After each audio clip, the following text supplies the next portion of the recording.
Allah yang esa dan sejati. Pada mulanya Allah menciptakan langit dan bumi. Kejadian pasal 1 ayat 1. Namun bagi kita hanya ada satu Allah saja, yaitu Bapa, yang daripadanya berasal segala sesuatu dan yang untuk Dia kita hidup. 1 Korintus pasal 8 ayat 6. Sebab apa yang tidak nampak daripadanya, yaitu kekuatannya yang kekal, dan keilahiannya dapat nampak kepada pikiran dari karyanya sejak dunia diciptakan, sehingga mereka tidak dapat berdalih. Roma pasal 1 ayat 20. Dunia tempat kita tinggal dan segala yang ada di dalamnya, serta seluruh alam semesta, dicipta oleh Allah yang sejati. Dialah Allah yang berkuasa. Selain Dia, tidak ada Allah yang lain. Sebuah pepatah mengatakan, manusia dipelihara alam ini. Allah menciptakan manusia menurut gambar dan rupanya. Manusia adalah ciptaannya yang paling istimewa dan berharga. Karena manusia mempunyai roh, maka disebut sebagai makhluk yang berroh. Bagaimanakah sesungguhnya Allah yang sejati ini? Allah adalah terang. Allah adalah terang dan di dalam Dia sama sekali tidak ada kegelapan. 1 Yohanes pasal 1 ayat 5. Sebab Dialah Allah yang kudus. Yosua pasal 24 ayat 19. Keadilan dan hukum adalah tumpuan tahtanya. Mazmur pasal 97 ayat 2. Terang melambangkan kekudusan. Di dalam terang tidak ada kegelapan. Allah yang benar ini adalah Allah yang kudus, Allah yang adil. Pikiran dan perbuatan tangan manusia semuanya terlihat di dalam terangnya, tiada yang tersembunyikan. Allah bukan saja terang, Dia juga Allah adalah kasih. Bumi penuh dengan kasih setia Tuhan. Mazmur pasal 33 ayat 5. Yaitu dengan menurunkan hujan dari langit dan dengan memberikan musim-musim subur bagi kamu. Ia memuaskan hatimu dengan makanan dan kegembiraan. Kisah Para Rasul pasal 14 ayat 17. Allah yang kudus dan adil ini penuh dengan kasih sayang. Di antara ciptaannya yang paling dikasihinya adalah manusia. Dia mengasihi kita seperti orang tua yang mengasihi anak-anaknya. Bahkan jauh melampaui itu. Allah memperhatikan kebutuhan manusia. Dia memberi kita udara, sinar matahari, air hujan, makanan, dan berbagai kebahagiaan secara cuma-cuma. Allah sedemikian mengasihi manusia, tetapi yang setiap hari dipikirkan manusia adalah memikirkan perkara duniawi.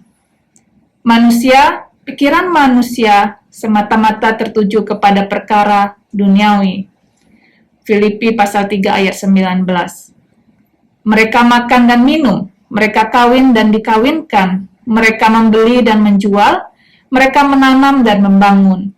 Lukas pasal 17 ayat 27 sampai 28. Kita sekalian sesat seperti domba, masing-masing kita mengambil jalannya sendiri. Yesaya pasal 53 ayat 6. Meskipun manusia berasal dari Allah, mendapatkan kasih Allah, tapi tidak taat pada Allah, tidak berterima kasih pada Allah, pikiran mereka menjadi kosong dan tumpul. Dengan serakah, mereka menyembah berhala, mengejar kekayaan, pekerjaan, pendidikan, kedudukan, nama baik, dan kesenangan. Terbelenggu dalam nafsu daging, tidak menyembah pencipta alam semesta, yaitu Allah yang hidup. Apakah mereka yang hidupnya demikian merasakan kepuasan? Demi perkara duniawi ini, manusia sering menghalalkan segala cara untuk mendapatkannya. Hati yang penuh dengan dosa. Betapa liciknya hati, lebih licik daripada segala sesuatu. Hatinya sudah membatu. Siapakah yang dapat mengetahuinya? Yeremia pasal 17 ayat 9. Karena semua orang telah berbuat dosa dan telah kehilangan kemuliaan Allah. Roma pasal 3 ayat 23. Penampilan lahiriah manusia terlihat amat baik, tetapi di dalamnya penuh dengan Serigala melambangkan kejahatan, kelicikan. Ular melambangkan pikiran serong, tipu muslihat. Kalajengking melambangkan siasat jahat, beracun. Tikus melambangkan kotor, pengecut. Dan juga kebencian, iri hati, berbohong, dan lain-lain. Apakah semua ini baik? Ya, ini semua tidak baik. Kebaikan adalah kebenaran, tak baik adalah jahat, jahat adalah dosa, dosa adalah tidak mencapai standar Allah. Bukankah hati Anda dan saya dipenuhi oleh semua ini? Seperti ada pepatah yang mengatakan, setiap hidung yang mengarah ke bawah, tiada satupun yang baik. Dan juga pernyataan, dalam dunia ini tak ada orang yang baik. Jikalau ada, hanya ada dua macam orang. Yang satu belum lahir, dan yang satu lagi sudah meninggal. Apakah akibat dari dosa? Akibat dosa adalah maut. Upah dosa ialah maut. Roma pasal 6 ayat 23. Sama seperti manusia ditetapkan untuk mati hanya satu kali saja, dan sesudah itu dihakimi. Ibrani pasal 9 ayat 27. Karena dosa, hati manusia telah kehilangan sukacita. Tidak ada damai. Hal ini terlihat dari keadaan masyarakat yang penuh kejahatan. Akibat dari dosa ialah penderitaan maut. Bahkan setelah kematian, manusia masih akan membawa dosanya menghadapi pengadilan Allah. Saya dan Anda mempunyai dosa, akibatnya adalah maut. Adakah jalan keluar?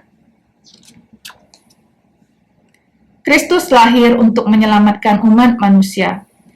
Kristus datang ke dunia untuk menyelamatkan orang berdosa. 1 Timotius pasal 1 ayat 15. Demikianlah Yesus berkeliling ke semua kota dan desa. Ia mengajar, memberitakan Injil Kerajaan Surga, serta menyembuhkan orang-orang dari segala penyakit dan kelemahan. Matius pasal 9 ayat 35. Orang-orang di dunia dalam keadaan keputusasaan, untunglah Allah menyatakan kasih yang kekal, mengutus anak tunggalnya, Yesus Kristus menjelma menjadi manusia, lahir ke dunia untuk menolong Anda dan saya dari kejahatan dan keputusasaan, sehingga kita mendapatkan satu-satunya terang pengharapan. Nama Yesus ini berarti Juru Selamat. Dia datang untuk mencari dan menyelamatkan manusia yang terhilang. Bagaimanakah dia menyelamatkan manusia? Kristus mati bagi umat manusia.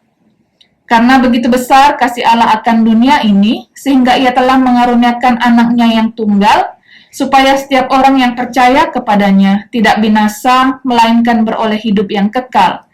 Yohanes pasal 3 ayat 16. Lihatlah anak domba Allah yang menghapus dosa dunia. Yohanes pasal 1 ayat 29. Tanpa penumpahan darah tidak ada pengampunan. Ibrani pasal 9 ayat 22. Salib adalah alat eksekusi yang paling kejam dalam sejarah umat manusia. Demi kita yang berdosa, Yesus Kristus telah disalib di atas kayu salib. Dia mencurahkan darahnya, mengorbankan nyawanya, menjadi persembahan yang sempurna demi umat manusia. Dia mati menggantikan Anda dan saya, sehingga kita dapat hidup. Dia kena tulah menggantikan Anda dan saya, sehingga kita memperoleh kesembuhan. Sehingga barang siapa yang percaya pada Yesus Kristus tidak akan binasa, melainkan beroleh hidup yang kekal. Dia menjadi juru selamat Anda dan saya. Itulah sebabnya salib berubah menjadi tanda keselamatan. Bagaimana setelah Tuhan Yesus mati bagi manusia? Kristus bangkit dalam kemuliaan, yaitu apa yang telah kuterima sendiri, ialah bahwa Kristus telah mati karena dosa-dosa kita, sesuai dengan kitab suci, bahwa ia telah dikuburkan, dan bahwa ia telah dibangkitkan pada hari yang ketiga, sesuai dengan kitab suci. 1 Korintus pasal 15 ayat 3-4. Tentang Yesus Kristus, dinyatakan oleh kebangkitannya dari antara orang mati, bahwa dia adalah anak Allah yang berkuasa. Roma pasal 1 ayat 3-4. Setelah kematiannya, pada hari ketiga, Yesus Kristus bangkit dari antara orang mati dan menampakkan diri kepada banyak orang. Dia telah menang mengatasi kematian dan kuasa iblis yang membuktikan bahwa dia adalah anak Allah. Manusia tidak bisa menolong manusia karena setiap manusia mempunyai dosa. Saya tidak bisa menolong Anda, Anda juga tidak bisa menolong saya. Hanyalah anak Allah, Yesus Kristus, dia adalah Allah yang dapat menolong kita. Bagaimanakah setelah Yesus bangkit? Kristus naik ke surga dan akan datang kembali. Yesus ini yang terangkat ke surga meninggalkan kamu akan datang kembali dengan cara yang sama seperti kamu melihat dia naik ke surga. Kisah Para Rasul pasal 1 ayat 11. Tatkala ia naik ke tempat tinggi, ia memberikan pemberian-pemberian kepada manusia. Efesus pasal 4 ayat 8. Aku akan datang kembali dan membawa kamu ke tempatku. Yohanes pasal 14 ayat 3. Setelah Yesus Kristus bangkit dari kematian, selama 40 hari lamanya, dia berulang-ulang menampakkan diri kepada banyak orang. Kemudian menampakkan diri kepada lebih dari 500 orang pada saat yang sama. Tujuan Yesus datang ke dunia untuk pertama kalinya adalah menjadi juru selamat untuk menyelamatkan manusia yang jatuh dalam dosa. Tetapi Yesus Tuhan datang kembali kedua kalinya akan menjadi raja penghakim manusia yang akan menghakimi orang yang tidak percaya kepadanya dan akan membawa orang yang percaya kembali ke surga. Keputusan saat masih hidup menentukan kehidupan setelah kematian. Sekarang adalah saatnya engkau bertindak. Usaha manusia atau sarana keselamatan Allah. Ada jalan yang disangka orang lurus, tetapi ujungnya menuju maut. Amsal pasal 14 ayat 12. Karena Allah itu Esa, dan Esa pula pengantara antara Allah dan manusia, yaitu manusia Kristus Yesus. 1 Timotius pasal 2 ayat 5. Kata Yesus kepadanya, Akulah jalan dan kebenaran dan hidup. Tidak ada seorang pun yang datang kepada Bapa kalau tidak melalui aku. Yohanes pasal 14 ayat 6. Manusia biasanya suka mencari jalan keluar bagi diri sendiri, bahkan dalam hal keselamatan juga demikian.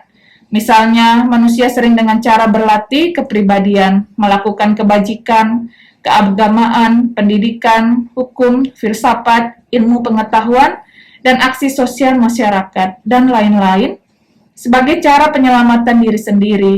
Tetapi bagaimanakah akhirnya? Lihatlah gambar. Yang satu dengan bersandar pada usaha perbuatan diri sendiri untuk mendapatkan keselamatan. Yang satu lagi dengan percaya dan bersandar pada Yesus, maka akan diselamatkan. Numpang tanya, jalan manakah yang akan engkau pilih? Jalan manakah yang akan engkau tempuh? Gelisah atau damai sejahtera. Damai sejahtera kutinggalkan bagimu, damai sejahteraku kuberikan kepadamu, dan apa yang kuberikan kepadamu tidak seperti yang diberikan oleh dunia kepadamu. Yohanes pasal 14 ayat 27a. Janganlah gelisah dan gentar hatimu. Yohanes pasal 14 ayat 27b. Adakah sesuatu di dunia ini yang bisa menjadi andalan bagi kita? Apakah keluarga, apakah teman, apakah pekerjaan, apakah pengetahuan, apakah keterampilan, apakah kedudukan, apakah kekuasaan? Bukan, semua ini akan berlalu dalam sekejap mata. Tiada satu pun yang akan sungguh-sungguh dapat diandalkan, maka tidak heran setiap manusia tidak memiliki kedamaian. Tetapi di dalam tangan Tuhan Yesus yang berkuasa, manusia dapat memiliki kedamaian yang sejati. Sekarang gelisah dan damai ada di hadapan Anda, manakah yang Anda butuhkan? Manusia lama atau manusia ciptaan baru? Jadi siapa yang ada di dalam Kristus, ia adalah ciptaan baru, yang lama sudah berlalu, sesungguhnya yang baru sudah datang. 2 Korintus pasal 5 ayat 17.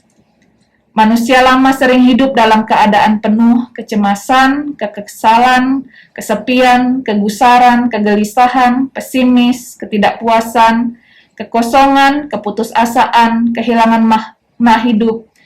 Tak ada sandaran.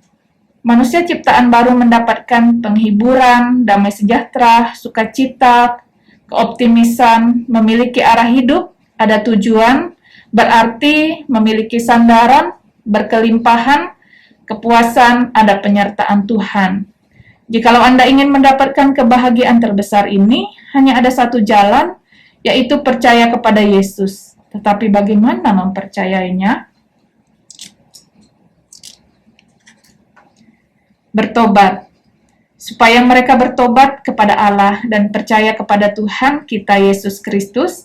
Kisah Para Rasul pasal 20 ayat 21. Untuk membuka mata mereka supaya mereka berbalik dari kegelapan kepada terang dan dari kuasa iblis kepada Allah, supaya mereka oleh iman mereka kepadaku memperoleh pengampunan dosa. Kisah Para Rasul pasal 26 ayat 18. Kamu berbalik dari berhala-berhala kepada Allah untuk melayani Allah yang hidup dan yang benar. 1 Tesalonika pasal 1 ayat 9. Bertobat adalah berbalik, hati dan pikirannya berubah. Dahulu berjalan di dalam kegelapan, sekarang berbalik kepada terang, mengakui kejahatan, bertekad meninggalkannya, berbalik kepada Allah yang sejati. Pertama, mengakui dosa. Sungguh-sungguh datang ke hadapan Allah, mengakui dahulu menyembah berhala dan melakukan perbuatan dosa, mohon Allah mengampuni Anda, membasuh Anda dengan darah Tuhan Yesus, sehingga Anda mempunyai hati yang menyembah kepada Allah yang esa dan sejati. Kedua, meninggalkan dosa. Selain mengaku dosa, juga perlu tekad dan perbuatan meninggalkan segala dosa, dengan sepenuh hati bersandar pada kuasa Tuhan, barulah dapat sepenuh hati menjadi milik Allah yang sejati. Setelah bertekad meninggalkan dosa, bukalah pintu hati. Menerima. Lihat, aku, Yesus berdiri di muka pintu dan mengetok. Jikalau ada orang yang mendengar suaraku dan membukakan pintu, aku akan masuk mendapatkannya. Wahyu pasal 3 ayat 20. Tetapi semua orang yang menerimanya diberinya kuasa supaya menjadi anak-anak Allah. Yohanes pasal 1 ayat 12. Percaya Yesus sangat sederhana, prosedurnya tidaklah rumit. Percaya Yesus ialah menerima Yesus, percaya Yesus ialah memiliki Yesus ialah memiliki hidup kekal. Maka, jika Anda mau percaya kepada Yesus, langkah pertama ialah membuka pintu hatimu, menerima Yesus dalam hatimu menjadi satu-satunya juru selamat dan Tuhan seumur hidupmu. Berdoalah kepada Allah sekarang. Berdoa. Barang siapa yang berseru kepada nama Tuhan akan diselamatkan. Roma pasal 10 ayat 13. Jika kita mengaku dosa kita, maka Ia adalah setia dan adil, sehingga Ia akan mengampuni segala dosa kita dan menyucikan kita dari segala kejahatan. 1 Yohanes pasal 1 ayat 9. Berdoa adalah berbicara dengan Allah. Bagaimanakah berdoa? Sangat sederhana. Anda dapat mempelajarinya dalam 1 menit. Allah Bapa yang di surga, katakan apa yang ingin Anda utarakan dalam hatimu kepada Allah. Demi nama Yesus Tuhan yang kudus, aku berdoa. Amin. Amin artinya pasti sungguh benar. Sekarang marilah kita berdoa bersama-sama. Allah Bapa di surga yang kami kasihi, aku mau percaya Tuhan Yesus Kristus, mohon Engkau menolong aku, ampunilah segala dosaku. Sekarang, aku membuka pintu hatiku untuk menerima Yesus Kristus, masuk ke dalam hatiku, menjadi juru selamatku, dan menjadi Tuhanku seumur hidupku, tidak meninggalkanku selamanya, demi nama Tuhan Yesus yang kudus. Amin. Jaminan. Barang siapa yang memiliki anak, ia memiliki hidup.